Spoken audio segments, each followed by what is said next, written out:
రాజుల నియోజకవర్గం అంబేద్కర్ కోనసీమలో శెట్టి బలజ సామాజిక వర్గ నేతలు సమావేశమయ్యి మంత్రి వాసంశెట్టి సుభాష్ పై వైసీపీ అసత్య ఆరోపణలను ఖండించారు. 2023లో వైసీపీ ప్రభుత్వం ఇచ్చిన మెమో పాలన తాటిపాక కుల ధృవీకరణ పత్రంలో సమస్యలు ఏర్పడ్డాయని, కొందరు వైసీపీ నేతలు బురద జల్లే ప్రయత్నం చేస్తున్నారని తెలిపారు. శెట్టి బలిజలకు నిరంతర మద్దతు ఇస్తూ బీసీ సంక్షేమం కోసం టీడీపీ చేసిన సేవలను గుర్తు చేశారు. వారంతా టీడీపీకి అండగా ఉంటారని హామీ ఇచ్చారు. ఏర్పడటం జరిగింది, ఏదో బీసీలకి తెలుగుదేశం పార్టీ అన్యాయం చేస్తుందని చెప్పేసి ఇది సత్యదూరం. ఏం చేస్తుందంటే తెలుగుదేశం పార్టీ ఏర్పడ్డదే బీసీ మూలాల మీద.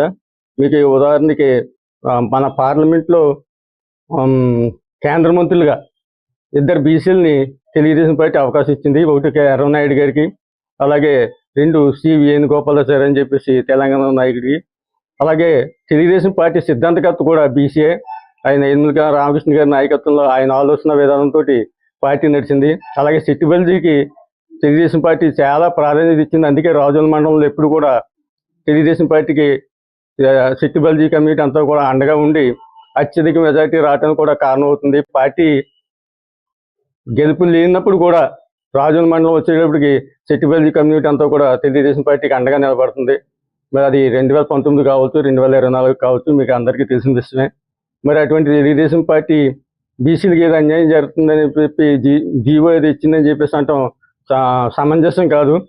అదానికి మా మంత్రివర్యులు కార్మిక శాఖ మంత్రి శ్రీ సుభాష్ గారు దానికి ఆ జీవోని సరిచేసి మాకు పూర్తి న్యాయం చేసినందుకు శెట్టి బలిజీ జాతి అంతా కూడా ఆయనకి కృతజ్ఞతగా ఉంటుంది.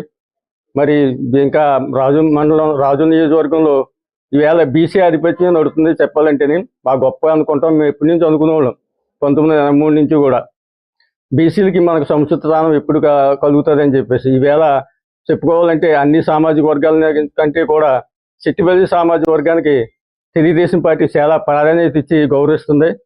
మరి ఈ గౌరవాన్ని మేము ఎల్లప్పుడూ కూడా కాపాడుకుంటూ పార్టీ పట్ల అంతే విధేయంగా ఉంటాం.